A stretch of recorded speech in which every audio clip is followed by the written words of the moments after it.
In this lesson, you're going to add, subtract, multiply, and divide real numbers and expressions.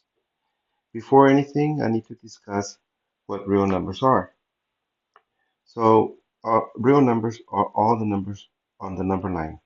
So I have a number line here, and you're going to notice that you're also going to include the fractions or decimals if you convert them to decimal form.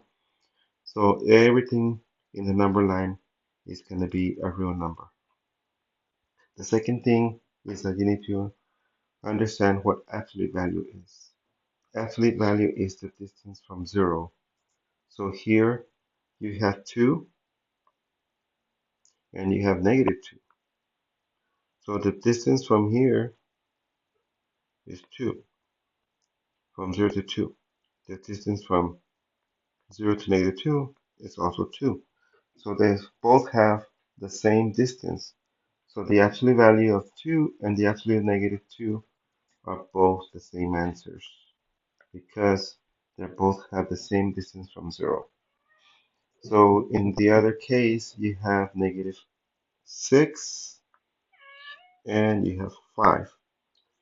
Okay, so the distance from 0 to 5 is 5, and the distance from 0 to -6 is 6. So in this case, which one is bigger? The absolute value of -6 has a bigger distance. So so this is bigger. So this is bigger than the 5. Even though -6 is a smaller number, but since the distance is bigger, it has a bigger absolute value.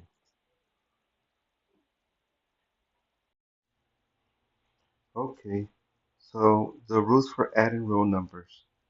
So you're gonna have a positive plus a positive. You're gonna add and keep the sign positive. So here we have 3 plus 4.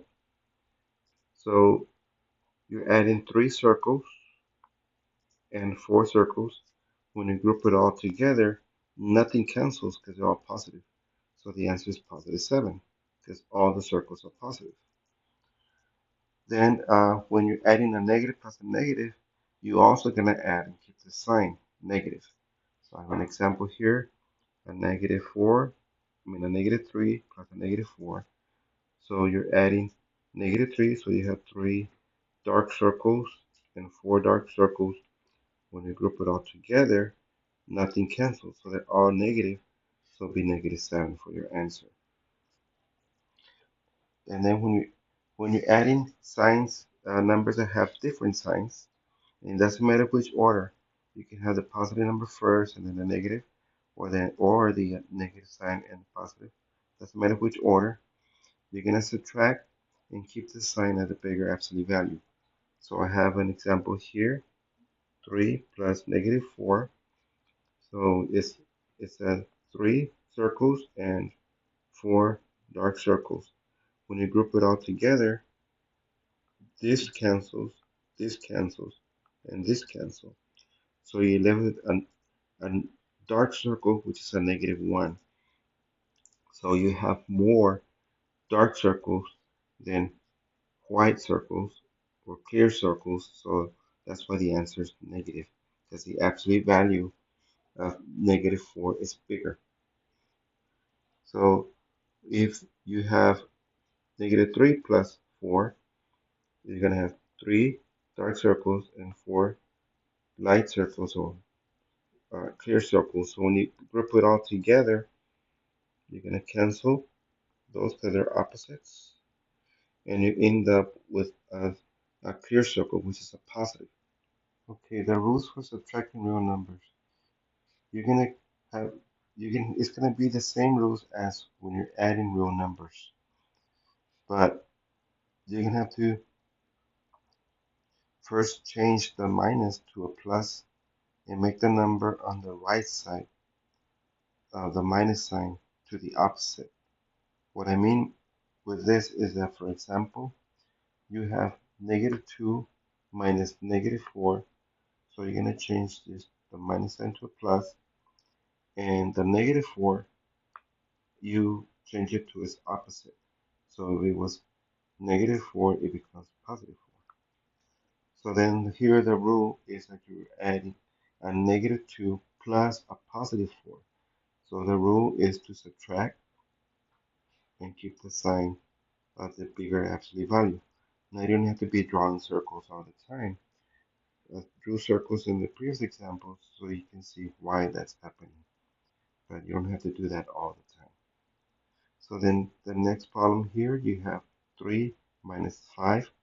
You're going to change the minus to a plus and the number on the right side to its opposite. So it was positive 5 became negative 5. So the same thing here, you are adding a positive 3 plus a negative 5. So you're going to subtract and keep the sign as a bigger absolute value. So negative 5 has a bigger absolute value, so the answer is negative 2. Okay, when you're multiplying or dividing real numbers, the same rule applies for both, for multiplying and division. So if you are multiplying two positive numbers, the answer is positive. If you're multiplying two negatives, the answer is still positive. If you're multiplying numbers with different signs, like a positive times a negative, or a negative times a positive, it will always be negative, the answer.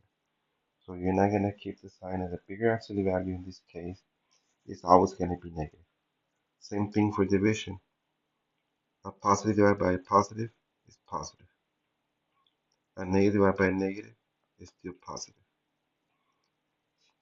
A positive divided by a negative or a negative divided by a positive, you're always going to get a negative answer. So no, you don't keep the sign of the bigger absolute value when you're multiplying or dividing. You have to remember these rules. These rules are very important because if you mess up one of the signs, then the whole answer is going to be wrong. So I have some examples here on the bottom. 2 times 3, a positive times a positive would be positive 6. A negative 2 times a negative 3, still positive 6, because they're both negatives. So when the signs are the same, the answers are both positive. And then here you have numbers with different signs. A 2 times a negative 3 is negative 6. A negative 2 times a positive 3, still negative 6. So don't keep the sign of the bigger number. As long as they're different, it's negative. If the signs are the same, then it's always going to be positive for the answer. Always positive. If the signs are different, then the signs is always going to be negative. So same thing with division. 6 divided by 2 is 3. Negative 6 divided by negative 2 is 3. Both positives. So the signs are the same. The answer is positive. So here you have negative 6 divided by negative 2. It will be negative 3. And negative 6 divided by positive 2 is also negative 3. Because when the signs are different, the answer is always going to be negative. So I have some examples here, and we need to remember the rules. So example 1, 5 plus 6, you're adding two positives. So if you were to group all the little circles, they will all be positive. So there's nothing to cancel. So you will count 11 little circles because they will all be positive. So it will be 11. Example 2, 11 plus negative 12. If you were to group them all together, all the little circles, you have 11 white circles and 12 black circles. So you end up with more of the black circles and one extra one. So it'll be a negative 1. You don't have to draw the circles all the time. Just imagine it. When you're subtracting, just remember you're going to change minus to a plus and the number on the right side make it opposite. So if it was positive 8 became negative 8. So now you're adding a negative plus a negative. So if you were to draw the little bubbles, you're going to have -4 and -8 all together, all black, nothing cancels. So there would be 12 black circles because nothing will cancel. So the one, um, so then on the next problem, 8 times 3, when it's a positive times a positive, it will always be positive for your answer. The other one, a negative times a negative, -5 times -4, same thing. Whenever you have the same signs, it will be positive.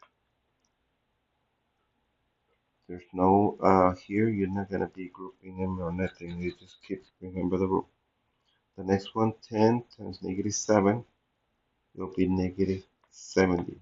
Because when the signs are different, the answer is always negative. 25 divided by 5, they're both positive, so the answer is positive. The next one, uh, -64 divided by -8, you have the same sign. Whenever you have the same signs, it's always positive for the answer. -12 divided by -6, when the signs are different, the sign will always be negative. So the other one, -60 divided by 10, the signs are different again. So the answer is always negative when the signs are different. So it'll be -6. Now sometimes you're going to have expressions that you have to combine. So this is combining like terms. So 2x plus 3x are like terms. You add the coefficients and you get 6x. This was from the previous lesson that you had from before. The other one, you have y, so you can add them together because they're like terms. And if you were to draw circles, they're more +6 than -5. So you're going to end up with a positive y. Now you don't have to put the 1 here in the front. There's a 1, you don't have to put it there if you don't want to. And then the next one, 8x times 3y. When you multiply, it doesn't matter if the terms are the same or not. You're still going to multiply the coefficients. So you get 24xy. And then the next one, 12x divided by -2. The signs are different. The sign is going to be -6x. And there you have it. Hopefully this lesson will help you with when you have signs and you don't know what to do. Just go back to this lesson and just you have to learn this, because if you don't learn this, then you will always get the wrong answer at the end because you made a mistake at the beginning.